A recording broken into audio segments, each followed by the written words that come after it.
یزید کی بیعت سے انکار کر دیا حضرت عبداللہ بن زبیر نے، عبد الرحمن بن ابی بکر نے اور حسین بن علی نے، اور یہ مدینہ سے مکہ منتقل ہو گئے اور اس کی بیعت سے انکار کر دیا۔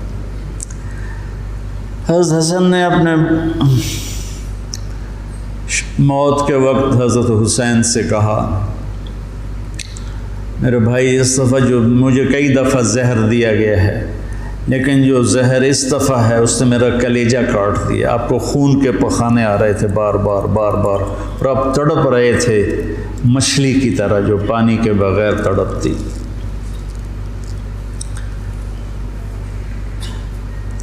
پھر کہنے لگے میرے بھائی میں نے خوب دیکھ لیا ہے،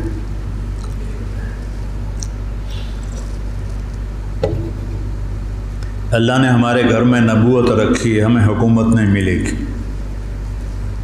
ہمیں نبوت کا شرف ہی رہے گا، حکومت نہیں ملے گی ہمیں۔ کوفی تمہیں دھوکہ دیں گے، ان کے دھوکے میں نہ آنا، انہوں نے تیرے باپ کو دھوکہ دیا ہے، انہوں نے مجھے دھوکہ دیا، یہ تجھے بھی تیرے ساتھ غداری کریں گے اور تیری موت تک یہ غداری کا انجام ہوگا۔ حضرت حسین کہنے لگے کس نے زہر دیا ہے؟ فرمایا کیا کرو گے؟ قتل کرو گے؟ کہنے لگے ہاں قتل کروں گا۔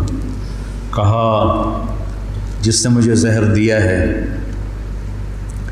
اگر تو میرا گمان سچا ہے تو پھر میں آخرت میں خود ہی نمٹ لوں گا، اگر میرا گمان غلط ہے تو ایک بے گناہ قتل ہو جائے گا، نہیں میں نہیں بتاتا۔ تو اسی زہر میں تڑپ کے 46 سال کی عمر میں آپ کا انتقال ہو گیا، بالکل عین جوانی میں۔ تو جب یزید کی بہت زیادہ نافرمانیاں بڑھیں اور لوگوں میں شکایت پیدا ہوئی تو پھر آپ اپنے قافلے کو لے کر نکلے۔ کوفہ والوں کے بہت سے خطوط تھے، عبداللہ بن عباس نے روکا، عبداللہ بن عمر نے روکا، نہ جاؤ یہ غداری کریں۔ عبداللہ بن عباس کہنے لگے انہیں کہو تم ادھر آؤ، یہاں میرے پاس آؤ، میں یہاں سے لشکر بنا کے یزید کے خلاف کروں گا، قدم اٹھاؤں گا۔ جب تک وہ یہاں نہیں آتے آپ نہ جانا، وہ ایک قدم پہ پھر جاتے ہیں۔ انہوں نے کہا میرے بھائی میں نے خواب دیکھا ہے، اس میں مجھے جانا ہی ہے، اور شہادت ان کو پکار رہی تھی۔ تو نعمان بن بشیر تھے کوفہ کے گورنر، جب یزید کو پتہ چلا کہ امام حسین نکل پڑے ہیں تو اس نے ان کو ہٹا کر عبید اللہ بن زیاد کو گورنر بنا دیا۔ زیاد حضرت علی کا پرجوش ساتھی تھا، اور جنگ صفین میں، جنگ جمل میں حضرت علی کی جانب سے اس نے بہادری کے جوہر دکھائے۔ تو اس کے والد کا پتہ نہیں تھا کہ اس کا باپ کون ہے، طائف میں اس کی ماں تھی۔ تو اس زمانے میں جو ایسے تعلقات ہوتے تھے تو اس سے یہ پیدا ہوا تھا، اور نکاح متع جس کو کہتے ہیں، جو شیعہ آج بھی حلال کہتے ہیں۔ تو حضرت معاویہ رضی اللہ تعالیٰ عنہ نے اس کو اپنے باپ کا صحیح بیٹا تسلیم کر کے اپنے ساتھ ملا لی۔ تو پہلے لکھتے تھے زیاد بن ابیہ، زیاد بن ابیہ، زیاد اپنے باپ کا بیٹا، باپ پتہ نہیں کون ہے۔ تو اس کے بعد زیاد بن ابی سفیان ہو گیا، تو اس سے اس کو ایک بہت بڑی گارنٹی مل گئی۔ تو وہ پھر حضرت معاویہ رضی اللہ تعالیٰ عنہ کا پرجوش حامی بن گیا، پھر وہ بہت ظالم بنا زیاد۔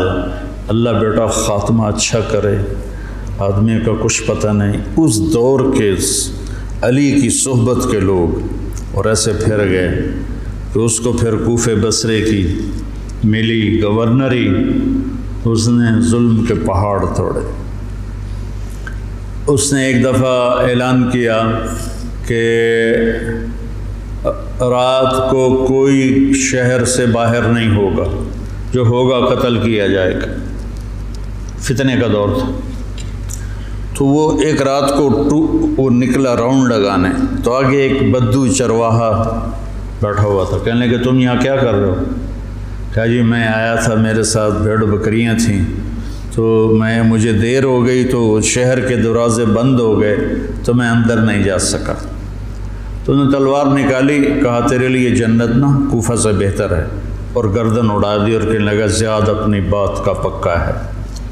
اس طرح کا وہ ظالم بن گیا، اور پھر طاعون میں وہ مرا۔ تو اس کا بیٹا تھا عبید اللہ، تو وہ باپ کی طرح وہ بھی ظالم تھا، جیسا باپ ویسا بیٹا۔ تو ابن زیاد آ کر وہاں اس نے کوفے کی حکومت سنبھال لی۔ مسلم بن عقیل رضی اللہ تعالیٰ عنہ کو حضرت امام حسین نے بھیجا تھا حالات کا پتہ کرنے، ان کو پکڑ کے شہید کر دیا۔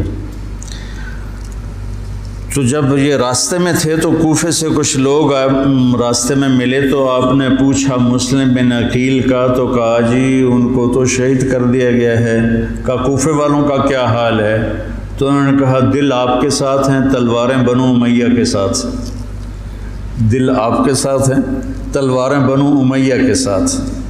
تو کچھ لوگوں نے واپسی کا مشورہ دیا کہ واپس چلے، تو حضرت مسلم بن عقیل کے بیٹوں نے کہا اب ہم اس کے خون کا بدلہ لیں گے، ہم واپس جانا ہمارے لیے بزدلی ہے، اور تقدیر ان کو کھینچ کے لائی کربلا کے میدان میں۔ تو ابن زیاد نے حسین بن نمیر کو ایک دستہ دے کر بھیجا کہ ان کو پانی سے دور کہیں روکو، پانی کے قریب نہ ہوں۔ تو اس نے حر بن یزید کو 1000 کا دستہ دے کر کربلا کے میدان میں بھیجا، اور ان کے آنے سے پہلے دریائے فرات کے کنارے کو قابو کر لیا۔ اور آل رسول پہ پانی بند کر دیا جائے، یار کمال کی بات۔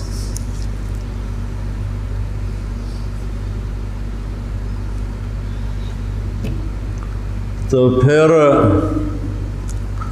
عمر بن سعد، یہ سعد بن ابی وقاص کا بیٹا رضی اللہ تعالیٰ، اتنے بڑے صحابی کا بیٹا، جب لشکر آمنے سامنے ہوئے تو اس نے تیر نکالا اور چلا کر کا گواہ رہو پہلا تیر میں نے چلایا ہے۔ اور کس بات پہ بک گیا کہ ابن زیاد نے کہا تمہیں خراسان کا گورنر بنا دوں گا، تم جا کے حسینی لشکر کو قتل کر دو۔ تو وہ خراسان، یا افغانستان کو خراسان کہتے تھے، خراسان کی گورنری کے لیے اس نے ایمان کا سودا کر دیا۔ اتنے بڑے صحابی کا بیٹا، خیر نبیوں کی اولاد کافر ہو گئی تو صحابی تو نبی سے نیچے ہی ہوتا ہے۔ حضرت نوح علیہ السلام کا بیٹا کافر، بیوی کافر، لوط علیہ السلام کی بیوی کافر، یہ تو اللہ کے نظام ہے۔ تو وہ لشکر لے کر آئے تو شمر بن ذل جوشن، جوشن کہتے ہیں زرہ کو، جیسے درع کا لفظ تو عام ہے، مشہور ہے، لیکن جوشن بھی زرہ کو کہتے ہیں۔ عباسی خلیفہ تھا مقتدر، اس کے دور میں وفد آیا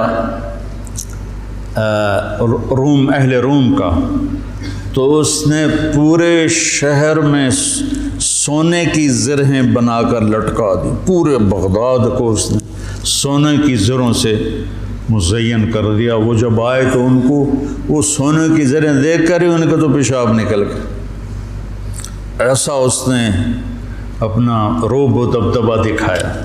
تو جوشن کہتے ہیں زرہ کو۔ تو اس کے والد کا نام ہے شرحبیل بن اعور، شرحبیل بن آور اس کے باپ کا نام ہے۔ ذوالجوشن نام نہیں ہے، ذوالجوشن اس لیے ہے کہ عرب میں سب سے پہلی زرہ اس نے پہنی تھی، جو ایران کے بادشاہ نے اس کو دی تھی، تو اس سے اس کا لقب پڑا ذوالجوشن۔ اس کا یہ بیٹا تھا قبیس، اور یہ حضرت علی کے ساتھیوں میں تھا۔ صفین کی جنگ میں حضرت علی کے ساتھیوں میں حضرت معاویہ سے لڑا تھا، اور بس پھر پیسے کی کھنک میں اندھا ہو گیا۔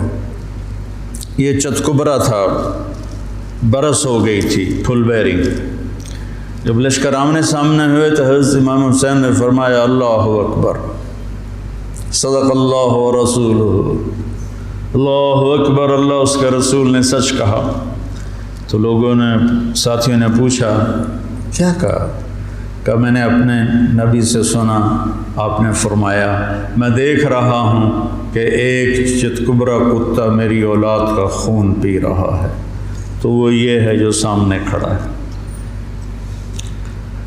تو آپ کے جمعرات کو شمر نے آ کر کہا کہ قتل کرو، جنگ کرو۔ باقی تو عمر بن سعد جو تھا وہ تھا کہ کوئی مسالت کی شکل نکلا، اس نے آ کر کہا جنگ۔ تو آپ نے ان کو پیغام بھیجا مجھے ایک دن کی مہلت دو سوچنے کے لیے۔ وہ دن تھا جمعرات کا، 9 محرم۔ تو بڑے خوش ہو گئے، کہا ٹھیک ہے۔ تو رات کو آپ نے قافلے کو جمع کر کے فرمایا کہ دیکھو انہیں صرف میری طلب ہے، تم میں سے کسی کے ساتھ ان کی دشمنی نہیں ہے، تم مجھے چھوڑ کے چلے جاؤ، میں اپنے آپ کو موت کے لیے پیش کر دوں گا، تم کیوں مرتے ہو میرے لیے؟ تو انہوں نے کہا کہ حسین ہمارا جینا مرنا تیرے ساتھ ہے، ہم تجھے چھوڑ کے کبھی نہیں جائیں گے۔ اور عجب بات ہے، 4000 کا لشکر عمر بن سعد لے کر آیا، 1000 کا حر بن یزید لے کر آیا، 5000 ہو گئے، اور ادھر 32 گھوڑ سوار اور 40 پیدل، 72، 5000 72، کیا جوڑ بنتا، لیکن کیا جگر تھا حسین کا جو اپنے آپ کو موت کے حوالے کر رہے ہیں، اور پتہ ہے کہ میرے بچے بھی ذبح ہو جائیں گے۔ عاصم کا بازو ٹوٹا، 5 سال کی عمر تھی، میرا جو درمیان والا بیٹا، تو وہ اس کو نہ چڑھا رہے تھے تو اس کی چیخیں نکلی، تو میں بھاگ کے باہر نکل گیا، مجھ سے اس کی چیخیں سنی نہیں گئیں۔ وہ کیا ہے ہستی ہے جس کے سامنے جگر گوشوں کو تلواروں سے ذبح کیا جا رہا ہو، اور اس کے چہرے پر استقامت کے سوا کچھ نہ ہو۔ ادھر آ ستمگر ہنر آزمائیں، تو تیر آزما ہم جگر آزمائیں، نہ کر لبوں کو سی عشق ہے دل لگی نہیں، سینے پہ تیر کھائے جا آگے قدم بڑھائے جا، یعنی زبان حال سے کہہ دے کہ ہاں ستائے جا۔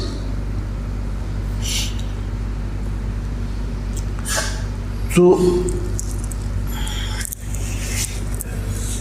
آپ نے رائٹ سائڈ پہ زہیر بن قین کو کھڑا کیا، اور لیفٹ پر حبیب بن مظاہر کو، درمیان میں عباس بن علی کو، جو آپ کے بھائی ہیں۔ حضرت علی کے 6 بیٹے شہید، امام حسین چھٹے ہیں، 5 بھائی آپ کے دوسری ماؤں سے تھے، جو حضرت علی نے شادیاں کی، حضرت علی نے 8 شادیاں کی تھیں، یہ کے بعد دیکھے، تو 5 وہ اور چھٹے حسین، اور علی کی ساری اولاد اہل بیت ہے۔ تو عباس کو آپ نے جھنڈا دیا درمیان میں، اور خود بھی ان کے ساتھ کھڑے ہوئے، اور پھر آسمان کی طرف ہاتھ اٹھا کے کہا انت ثقتی و رجائی۔ ہائے کیا حال ہوا ہوگا فرشتوں کا اس وقت جب آپ کہہ رہے تھے انت ثقتی و رجائی، اللہ تجھ پر ہی میرا بھروسہ ہے اور تجھ پر میری امیدیں ہیں۔ اور اللہ امتحان کے لیے ڈال چکا تھا۔ چھری چلی اسماعیل کی گردن پر، اللہ نے ہٹا دی۔ چھری چلنے لگی حضرت عبداللہ کی گردن پر، میرے نبی کا والد، اللہ نے ہٹا دی۔ جب حسین کی باری آئی تو چلا تھا۔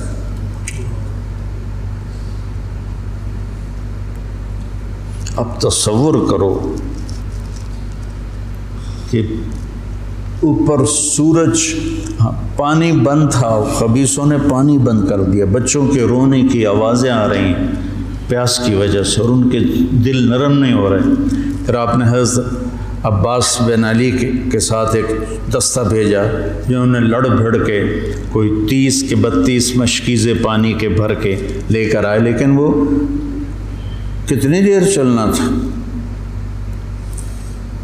پیاس سے زبانیں بچوں کی بھی نکلی ہوئی ہیں، اور حسینی لشکر پیاسا لڑ رہا ہے۔ اوپر دھوپ کی، سورج کی آگ ہے، نیچے ریت کی آگ ہے، ادھر تلواروں کی جھنکار ہے، اور تیروں کی سنسناہٹ ہے، اور نیزوں کی کھڑکھڑاہٹ ہے، اور ایک مسکراتا چہرہ ہے جو کہہ رہا ہے الموت احلی عندنا من العسل، پاگلو موت تو مجھے شہد سے زیادہ محبوب، تم موت سے ڈراتے ہو۔ تو یہ لڑائی کیا لڑائی تھی؟ 72 آدمی 5000 سے کیسے لڑ سکتے تھے؟ جان ہی دینی تھی۔ تو انہوں نے پہلے ان کے گھوڑوں کو بیکار کر دیا، گھوڑوں کو، شمر نے کہا ان کے گھوڑوں کو مارو پہلے۔ گھوڑوں کو مارا تو سارے پیدل ہو گئے، پیدل ہو گئے تو پھر گردنیں کٹنے لگی۔ حر بن یزید نے جب دیکھا کہ یہ تو واقعی لڑنے لگے ہیں، تو اس نے عمرو بن سعد سے پوچھا تم واقعی لڑو گے؟ کہنے لگا ہاں۔ کہنے لگا اچھا میں گھوڑے کو پانی پلا کے آتا ہوں جنگ شروع ہونے سے پہلے، اور گھوڑے کی لگام اٹھائی پانی پلانے کے بہانے، اور آ کر حضرت حسین کے قدموں میں گر گیا کہ مجھے نہیں پتا تھا یہ بدبخت آپ کی جان لے لیں گے، میں معافی چاہتا ہوں، میں اپنی جان کا نذرانہ آپ کے قدموں میں پیش کروں گا۔ ان کا بیٹا بھی ساتھ آ گیا، باپ بیٹا دونوں شہید ہوئے، اور وہ حضرت امام حسین کے ساتھ مل کے 1831 میں سید احمد شہید رحمۃ اللہ علیہ بالا کوٹ کے مقام پر شیر سنگھ سکھ جرنیل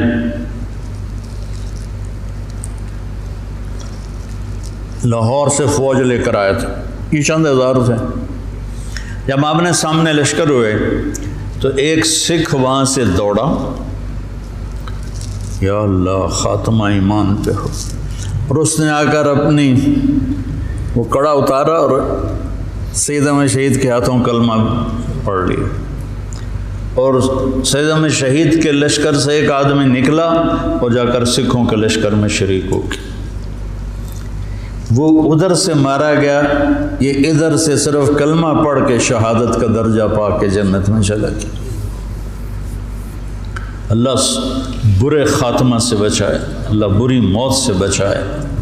اللہ نے ایمان دیا ہے، ایمان پر ہی موت آئے۔ تو ایک ایک کر کے جب سارے شہید ہو گئے تو پیچھے اہل بیت رہ گئے۔ تو پھر علی اکبر آپ کے بیٹے نے کہا ابا جان میں آپ کو مرتے دیکھ نہیں سکتا، میں چاہتا ہوں میں آپ سے پہلے مر جاؤں، میں آپ کو نہیں دیکھ سکتا مرتا ہوا۔ تو انہوں نے اجازت دی، تو شیر کی طرح انہوں نے حملہ کیا، چاروں طرف نرغے میں آئے اور ذبح ہو گئے۔ تو پھر ان کے بیٹے ابو بکر بن حسین وہ شہید ہوئے۔ پھر قاسم بن حسن حسینی قافلے میں سب سے خوبصورت جوان تھے، پھر وہ آگے بڑھے، حضرت حسن کے 4 بیٹے شہید ہوئے۔ تو جب ان پر تلوار پڑی تو انہوں نے کہا یا عمّا، آئے چچا۔ تو حسین رضی اللہ تعالیٰ عنہ زخمی تنہم داغ داغ شد، سارا بدن خون تھا۔ آپ نے آگے بڑھ کے قاتل پر وار کیا، اس کا ایک ہاتھ کاٹ دیا۔ پھر ان کے سرانے کھڑے ہو کر ایک عجب بات کہی کہ میرے بھتیجے آج تیرا چچا بڑا بے بس، یہ کیا جواب دیں گے اللہ کے نبی کو قیامت کے دن کہ انہوں نے ان کی اولاد کو ہی ذبح کر دی؟ تو ان کی لاش کو اٹھایا اور پیچھے جا کے رکھ دیا۔ اس طرح ایک ایک کر کے مسلم بن عقیل کے عبد الرحمن عبداللہ شہید ہوئے، حضرت عبداللہ بن جعفر کے عون اور محمد شہید ہوئے، حضرت حسن کے ابو بکر عبداللہ اور قاسم شہید ہوئے، عثمان شہید ہوئے، آپ کے اپنے بیٹے حضرت علی کے عبداللہ، محمد، عثمان، جعفر، عباس، حسین 6 شہید ہوئے۔ اور پھر جب آخر میں آپ رہ گئے تو آپ نے اپنے چھوٹے بیٹے عبداللہ کو بلایا۔ آپ زخمی ہو چکے تھے، بہت پہلے قتل کیے جا سکتے تھے لیکن ہر کوئی ڈائریکٹ وار کرنے سے ڈر رہا تھا، تو آپ نے عبداللہ کو بلایا۔ 2 سال ان کی عمر تھی، ان کو لے کے گود میں بٹھایا۔ ان کا خیال تھا کہ یہ ظالم بچے کو تو معاف کر دیں گے، لیکن ایک ابن الموقد تھا کوفے کا، اس نے تاک کے تیر مارا۔ تیر خطا بھی ہو سکتا تھا لیکن تقدیر کا امتحان ابھی باقی تھا، تو تیر سیدھا اس بچے کے گلے میں آیا۔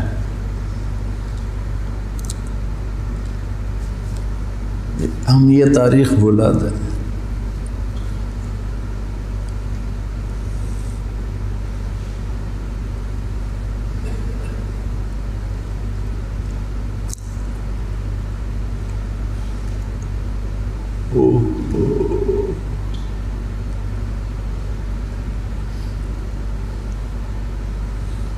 جب عبداللہ کی گردن ڈھلکی، اس وقت حضرت حسین اپنے بیٹے کا خون جو ابل رہا تھا وہ ایسے ہاتھوں میں لے لی اور یوں آسمان کی طرف اٹھا۔ کیا حال ہوا ہوگا اس وقت زمین آسمان کی مخلوق، آسمان کے فرشتوں کا۔ اے اللہ، تو مجھ سے راضی ہے تو میں تجھ سے راضی، لیکن ان سے انتقام تو ہی لینا، انہوں نے تیرے نبی کی اولاد کو ذبح کر دی۔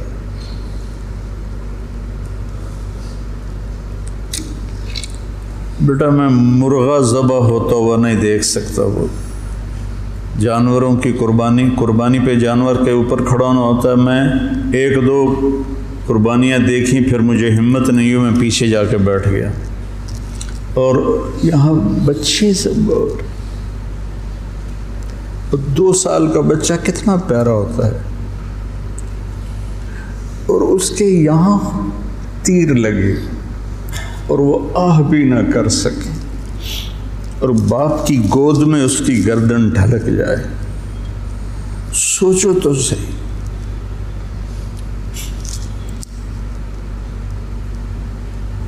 میں اہل بیت کا مراسی،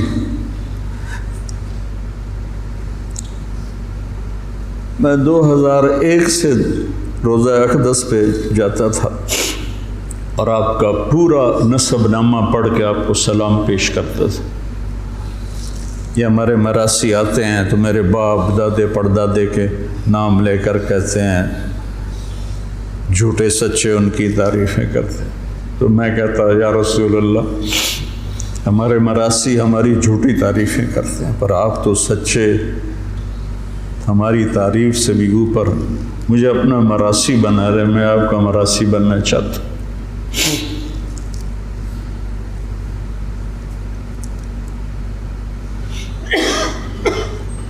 اور پھر میں جیسے یہ ہمارے مراسی کہتے ہیں نا، سرداریاں قائم، دیر آباد، میاں اللہ بخش دے، میاں عنایت علی دے، میاں گانے دے، یہ میرے باپ دادا پردادا۔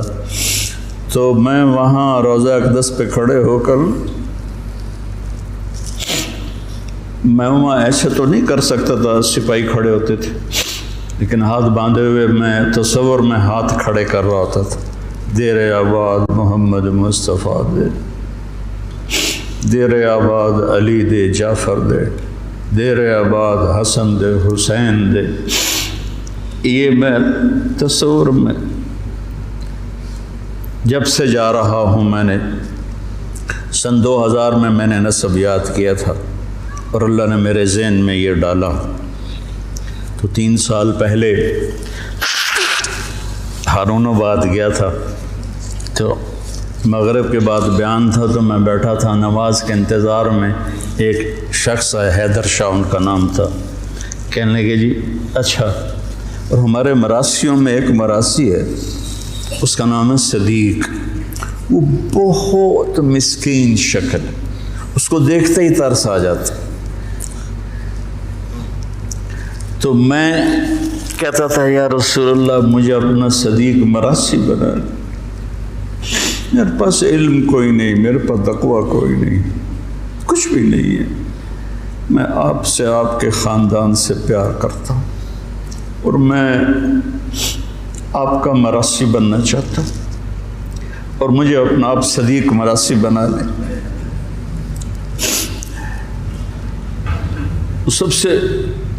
سب سے معصوم اور مسکین شکل کا ہے،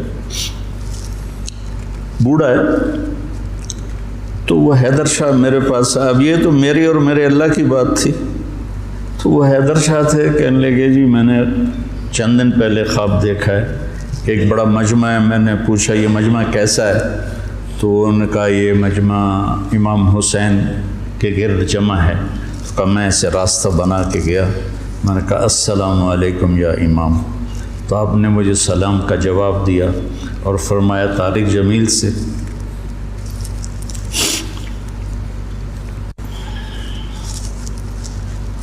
طارق جمیل کو ہمارا پیغام دو کہ ہم نے اسے اپنا صدیق مراسی بنا لیا۔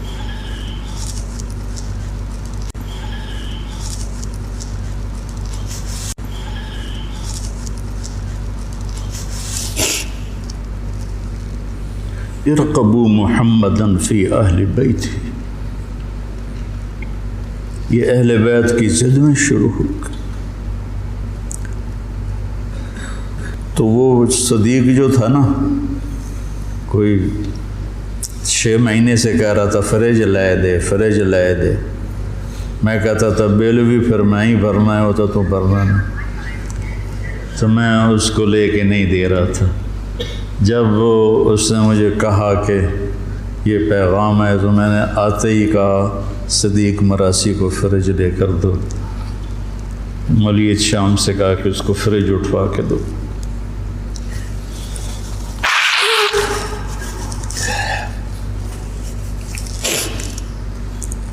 اکیلی جان رہ گئی اور ایسے بے بس، کہاں سے الفاظ لاؤں، دکھ کے، درد کے، غم کے، نوحے مرثیے کہاں پہنچتے ہیں غم حسین کو، جس کو میرے نبی نے سینے سے لگایا، کندھے پہ بٹھایا، سر سے لے کر پاؤں تک اس کے پورے بدن کو بوسے دیے، وہ تیروں سے چھلنی ہے، نیزوں سے چھلنی ہے۔ تو شمر خبیث نے کہا حملہ کرو، اس کو قتل کرو، اب کوئی بڑھنے کے لیے تیار نہیں تھا، تو اس نے گالیاں نکالی، بڑھتے کون ہو؟ تو زرع بن شریک تمیمی نے پہلا ڈائریکٹ وار کیا نیزے کا سیدھے کندھے پر، تو اب لڑکھڑا گئے، جان تو پہلے نکلی پڑی تھی، تو اب لڑکھڑا کے گرے۔ تو پھر شمر نے خولی بن یزید سے کہا کہ سر کاٹو، وہ جب آگے بڑھا تو اس کا ہاتھ کانپنے لگا، تو اس نے شمر نے اسے گالی تھی، لیکن وہ آگے نہیں بڑھا۔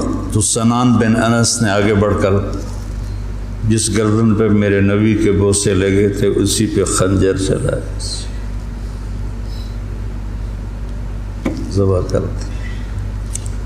کربلا ایک پیغام ہے، یہ اس لیے نہیں ہے کہ ہم 10 دن رو رو رو کے بس چھٹی کر لیں، کہ اللہ اس کے رسول کی اطاعت میں جان، مال، اولاد قربان کرنی پڑے تو سستا سودا ہے، زندگی تو آخرت کی۔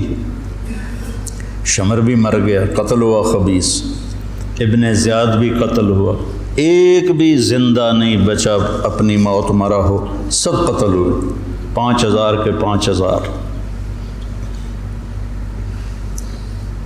ابن زیاد کا جب سر لایا گیا مصعب بن زبیر کے مختار ثقفی کے سامنے، اور ان کے باقیوں کے سر بھی رکھے شمر کے بھی، تو ایک سانپ آیا پتلا سا، وہ آ کر ابن زیاد کے ناک میں گھس گیا اور منہ سے نکل گیا، پھر ناک میں گھسا، پھر منہ سے نکلا، پھر ناک میں گھسا، پھر منہ سے نکلا، مسلسل وہ سانپ اس کی ناک میں داخل ہوتا، منہ سے نکلتا، پھر ایک طرف چلا گیا۔ اللہ نے دنیا میں دکھایا کہ یہ خبیث سانپوں کے سپرد کیا جائے گا۔ جب گلا کاٹ کے نیزے پہ چڑھا دیا تو پھر زنان خانے کو پکڑا گیا۔ تو حضرت زینب کیا جگر والی خاتون ہے، 6 بھائیوں کی شہادت دیکھی، 2 بیٹوں کی شہادت دیکھی، عون اور عبداللہ۔ آپ عبداللہ بن جعفر کی زوجہ محترمہ تھی، ان سے 2 بیٹے تھے، عون اور عبداللہ۔ 2 بیٹوں کو شہید ہوتے دیکھا، 6 بھائیوں کو شہید ہوتے دیکھا، سارے خاندان کو ذبح ہوتے دیکھا۔ امام زین العابدین ساری رات روتے تھے، تو ان کے خادم نے پوچھا، حضرت اللہ نے اتنا کچھ آپ کو دے دیا، اب آپ ساری رات کیوں روتے ہیں؟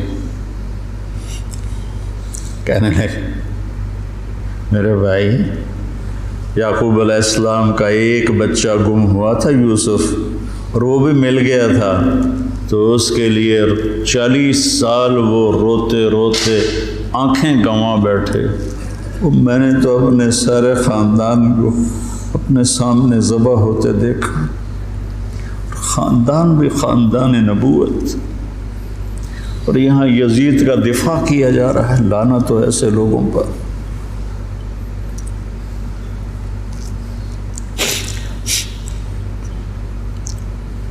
اہل بیت کی شان کو گھٹایا جا رہا ہے۔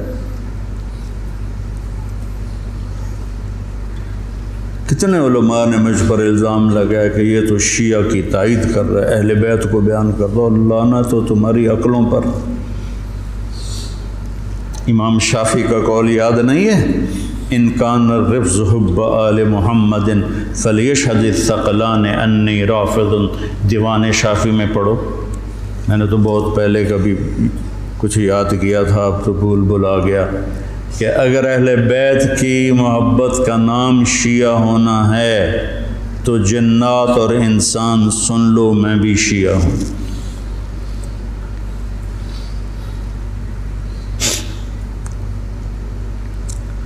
تو جب سر کاٹ کے نیزوں پہ چڑھ گئے اور زینب اور ان کو لے جانے کی، تو آپ نے پیچھے مڑ کے دیکھا تو لاشیں پڑے ہوئے تھے، سر نیزوں پہ چڑھے ہوئے تھے، چھوٹا سا معصوم عبداللہ کا سر بھی نیزے پہ چڑھا ہوا تھا۔ تو انہوں نے کہا، وا محمد وا محمد صلی علیک الالہ و ملک السماء، ہائے محمد، ہائے محمد، آپ پر اللہ کا درود و سلام ہو، زمین آسمان کے بادشاہ کا درود و سلام ہو۔ ھذا حسین بالعراء مزمل الجب مقطع الاضحى۔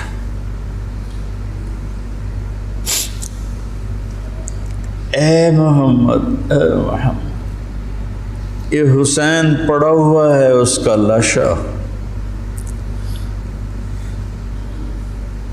بے گور و کفن۔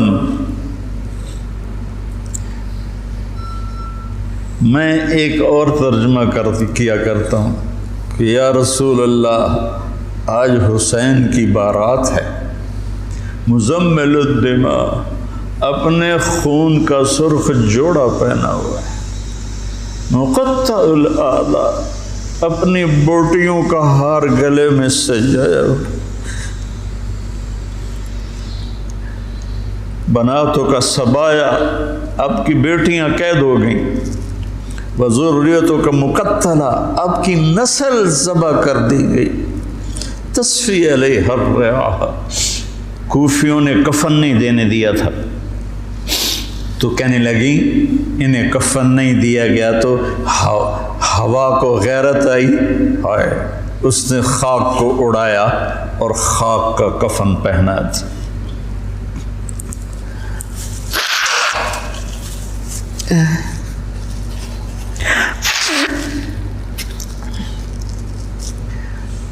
مجھے ایک دفعہ ایک اہل تشریف بھائی کا فون آیا کہ مولانا آپ ہمارے امام بارگاہ میں آ کر 10 دن اہل بیت کی شان بیان کریں، ہم آپ کو خوش کر دیں گے۔ خوش کر دینے کا مطلب آپ سمجھتے ہی ہیں، چنگے چوکھے پیسے دینے تھے۔ پھر انہوں نے مجھے، میں نے کہا میرے بھائی میں اس کا صلہ اہل بیت سے لوں گا، آپ سے نہیں، میں معافی چاہتا ہوں، میں نہیں آؤں گا، میں اہل بیت کی شان بیان کرتا ہوں،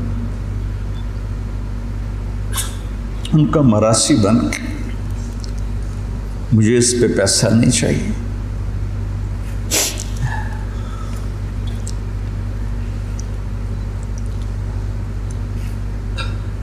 فرزدق نے زین العابدین رضی اللہ عنہ کی شان میں قصیدہ لکھا، تو اس پر ہشام نے اس کو قید کر دیا عثمان میں، تو انہوں نے قید میں اس کو 10,000 درہم بھیجے۔ تو فرزدق کوئی اچھا مسلمان نہیں تھا، لیکن وہ دیکھ کر رونے لگا، کہنے لگا ساری زندگی بادشاہوں کی تعریف کی ہے پیسے کے لیے، آپ کی تعریف میں نے پیسے کے لیے نہیں کی، اللہ اس کے رسول کی رضا کے لیے کی ہے، میں نہیں لیتا، واپس کر دی۔ تو امام زین العابدین نے پھر دوبارہ بھیجے اور کہا اہل بیت کے گھر سے جب کوئی چیز نکل جاتی ہے تو واپس نہیں جاتی، تم قبول کر لو، تمہاری نیت کا اجر بھی تمہیں مل گیا۔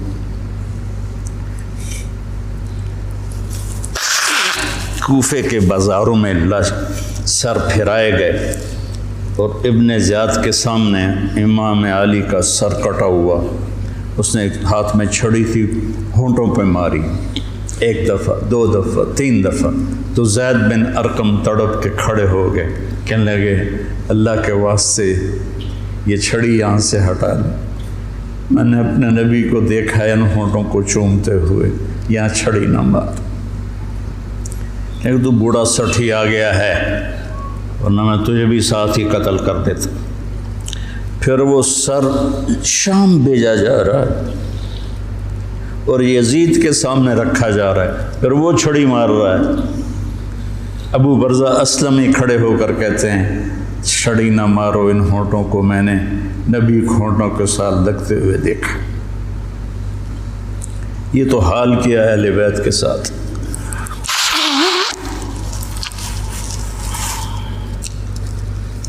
بہرحال میرے بھائیوں،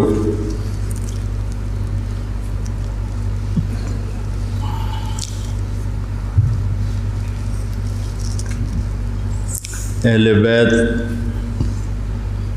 آپ نے فرمایا اذکرکم اللہ فی اہل بیتی، اذکرکم اللہ فی اہل بیتی، اذکرکم اللہ فی اہل بیتی، میں تمہیں اہل بیت کے بارے میں ڈراتا ہوں، اپنے اہل بیت کے بارے میں اللہ سے ڈراتا ہوں، اپنے اہل بیت کے بارے میں تمہیں اللہ سے ڈراتا ہوں۔ غدیر خم پر آپ نے یہ خطبہ دیا۔ برادہ اسلمی آیا اور حضرت علی کی شکایت کرنے لگے، تو آپ نے منہ پھیر لی، پھر شکایت کی تو آپ نے کہا برادہ کیا تجھے یہ پسند ہے کہ جس سے میں پیار کروں تو بھی اس سے پیار کرے؟ کہا جی بالکل، تو کہا پھر میں علی سے پیار کرتا ہوں۔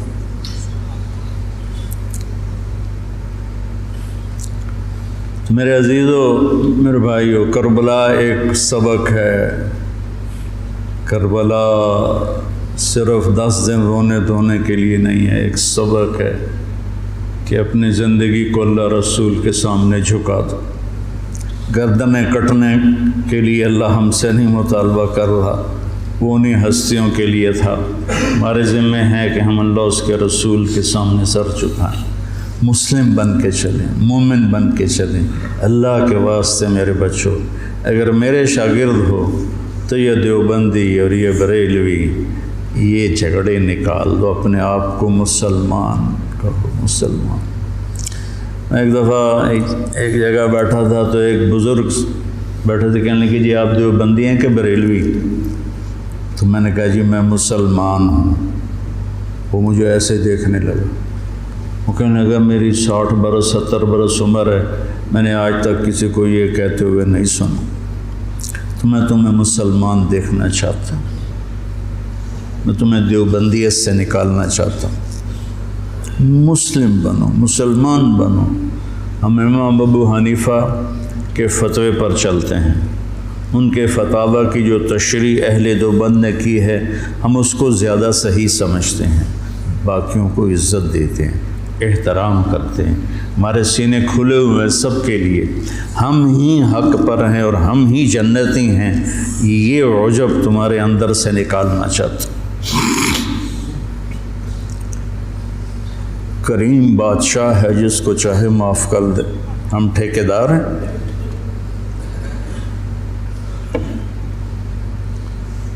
مسلم بنو، مومن بنو، امتی بنو۔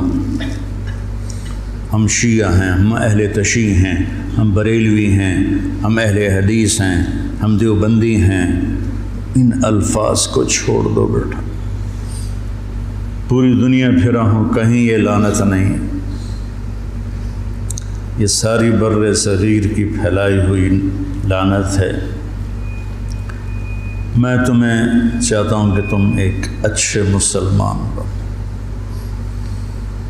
کہیں بھی جاؤ، میری طرف سے ضروری نہیں کہ مدرسوں میں ہی پڑھانا ہے، اتنے مدرسے ہیں ہی نہیں، جس جگہ جاؤ بیٹا مسلم بن کے جاؤ، سب سے محبت کرو، سب سے دلوں کو صاف کرو، سب چیز۔ تمہیں پتہ ہے میں یہ طوائفوں کے بازار میں جاتا رہا، ان کے گھروں میں بیٹھتا رہا، ان کو پاس بٹھا کے ان کو دعوت دیتا رہا۔ میرے لیے میں انہیں بیٹی کہتا تھا، وہ رو پڑتی تھی کہ سانتا جی کس سے آئی تائیں بیٹی نہیں آکھیا، تسی سانو بیٹی آکھیا۔ جب مجھے سٹنٹ پڑا اور میں گھر آیا تو ساری طوائفیں مجھے پوچھنے میرے ڈیرے پر آئیں، باری باری، ساری، بوڑھی جوان سب،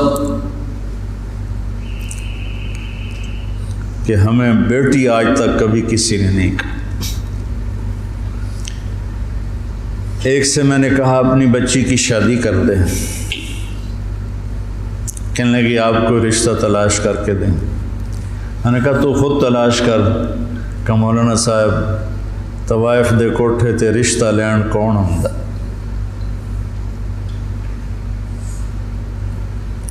طوائف دے کوٹھے تے تب خریدار ہی آن، طوائف کو طوائف کس نے بنایا؟ وہ اسی طرح میاں صاحب ہے اور اس کے ماتھے پہ طوائف کا ٹیکہ لگ گیا۔ تو میں نے تو ان کے پاس جانے میں بھی کبھی یار محسوس نہیں کی۔ تو اپنے ذہن کو کشادہ رکھو، ٹھیک ہے؟ مسلم بنو، مسلم، اس پر اپنے آپ کو قائم رکھو۔ اللہم لک الحمد کما انت اہلہ فصلی علی محمد کما انت اہلہ وافعل بنا ما انت اہلہ انک اہل التقوی و اہل المغفرہ۔ میرے رب، ہم تیرے محبوب کی اولاد کے غم میں جمع ہوئے تھے، میرے مولا، ان کے تڑپتے لاشیں، ان کے کٹے ہوئے سر، ان کے بے گور و کفن جسم، وہ پوری امت کو پیغام دے رہے ہیں کہ ہم تیرے بن کے چلیں۔ یا اللہ ہم نے سب کچھ بھلا دیا، یا اللہ ہمیں معاف فرما دے، نفس و شیطان کے غلام بن گئے، یا اللہ تو ہمیں معاف فرما دے۔ یا اللہ جنہیں تو نے جنت کا سردار بنایا، جنہیں تو نے خوشخبریاں سنائی میرے نبی کہ علی تیرا گھر میرے گھر کے سامنے ہوگا، تو پھر جب علی کا گھر سامنے ہوگا تو حسن حسین فاطمہ بھی وہیں ہوں گے۔ اتنے عالی مقام لوگ تیرے نام پہ کٹ گئے میرے مولا، لٹ گئے میرے مولا، لٹ گئے میرے مولا، ٹکڑے ٹکڑے ہو گئے میرے مولا۔ یا اللہ ہمیں اپنے مسلمان ہونے پر ہی شرمندگی محسوس ہوتی ہے، کہاں مسلمان ہونا اور کہاں ہماری غفلتیں ہیں۔ کہاں ہماری نافرمانیاں، ہماری غیبتیں، ہماری نفرتیں، یا اللہ مہربانی کر، مدت ہو گئی امت کو ذبح ہو، یا اللہ زوال کا دور تو آتا رہا ہے، لیکن اتنا لمبا زوال کبھی نہیں ہے۔ 300 سال ہو گئے یا اللہ، تیرے حبیب کی امت گمراہ بھی ہو اور کٹ کٹ کے بھی برباد ہو گئے میرے مولا۔ آج زمین خون سے سیراب ہے تو تیرے حبیب کی امت کا خون ہے، گھروں سے دھواں اٹھ رہا ہے تو تیرے حبیب کی امت کے گھر جلائے جا رہے ہیں، بچوں کی چیخیں آہ بکا ہے تو تیرے حبیب کی امت میں سے میرے مولا چور کے ہاتھ کٹنے پر تیرے نبی کے آنسو بہ نکلے تھے۔ یا اللہ آج پوری دھرتی پر تیرے حبیب کی امت ذبح ہو گئی، آ جانا میرے مولا، آ جانا، آ جا میرے رب، آ جا میرے مولا، میرے مالک، تیرے آنے سے ہی ہم نکلیں گے ان اندھیروں سے، ان غفلتوں سے، ان ظلمتوں سے، ان ذلتوں سے۔ آج تیرے محبوب کی امت کے نوجوان دہریے ہو رہے ہیں میرے مولا، ہماری یونیورسٹیاں، ہمارے اسکول کالج ذبح خانے بن چکے ہیں میرے مولا، ہماری عزتیں تار تار ہیں، ہمارے دامن آلودہ ہیں میرے مالک۔ ہدایت تیرے ہی ہاتھ میں ہے، یہ مدرسے، یہ خانقاہیں، یہ تبلیغ، یہ تو سب کھلونے ہیں میرے مولا، تو ہدایت دے گا تو ملے گی، تیری طرف سے ارادہ ہوگا تو قوت، تو ارادہ فرما۔ اب تجھے آج حسین کے خون کا واسطہ دیتے، ان کی مظلومیت کا واسطہ دیتے، ان کی تڑپتی لاش کا ہم تجھے واسطہ دیتے، ان کے کٹے ہوئے سر کا تجھے، وہ معصوم گلاب جیسا چہرہ عبداللہ 2 سال کا، اللہ اس کے لیے اس کے معصوم کٹے ہوئے سر کا واسطہ دیتے، حضرت زینب کی آہ و بکا کا واسطہ، کیسے انہوں نے میرے مولا تڑپ تڑپ کے تجھے پکارا۔ یا اللہ ہماری جھولی تو خالی، ہمارے پاس تجھے دینے کے لیے کچھ ہے نہیں، ریاکاریاں ہیں، دکھاوے ہیں، پتہ نہیں ہم کس کے لیے کر رہے ہیں۔ میرے مالک، میرے آقا، میرے مولا، تو ہدایت کا فیصلہ فرما، ہمارے دیس کی حفاظت فرما، یہ سازشوں میں گھرا ہوا ہے، اس کی حفاظت فرما، ہمارے مدارس کی حفاظت فرما، ہمارے خانقاہوں کی حفاظت فرما، ہمارے تبلیغ کے کام کی حفاظت فرما۔ یہ چھوٹا سا میرا سرمایہ ہے، معصوم نوجوان بچے جو تیرے لیے گھر چھوڑ کے بیٹھے، یا اللہ یہی میرا سر، یا اللہ ان نوجوانوں کی تو فیض میرے مولا جو تیرا دین سیکھنے کے لیے گھر چھوڑ کے آئے بیٹھے، یا اللہ یہ میری زراعت ہے، یہ میری کھیتی ہے، یہ میری تجارت، یہ میری تجارت، یا اللہ میرے مالک، مجھے کوئی دعویٰ نہیں اخلاص کا، کچھ پتہ نہیں ہے میرے مولا کہ یہ سب کچھ تیرے لیے ہے یا اپنے نفس کے لیے ہے یا اپنی شہرت اور دکھاوے کے لیے ہے، لیکن ہم اپنی زبان سے کہہ رہے ہیں کہ ہم تیرے لیے کر رہے ہیں، تو ہمیں ہمارے اس کاوش کو قبول فرما لے، ہمیں اہل بیت کا محبت کرنے والا بنا دے، ہمارے نام ان سے محبت کرنے والوں کے رجسٹر میں لکھوا دے، ان کے مراثی کے رجسٹر میں لکھوا دے، ہمارے دل ان کی محبت سے بھر دے، اپنے حبیب کی محبت سے بھر دے، صحابہ کی محبت سے بھر دے۔ یا اللہ ان سارے بچوں کو ہدایت کا ذریعہ بنا، ان کو اہل علم بنا، اہل تقوی بنا۔ یا اللہ ان کی زبان میں تاثیر پیدا فرما، یہ تیرے بندوں کو تجھ سے ملانے والے بنے، ان میں ہمیں اخلاص نصیب فرما۔ یا اللہ یہ ہمارا چھوٹا سا شہر ہے، آس پاس گاؤں ہیں، ان سب کو بہت ہی بھلائیاں نصیب فرما، شر اور فساد کو دور فرما، اور ہمیں امت بن کے چلنے کی توفیق نصیب فرما۔ وصلی اللہ تعالی علی النبی الکریم، آمین برحمتک۔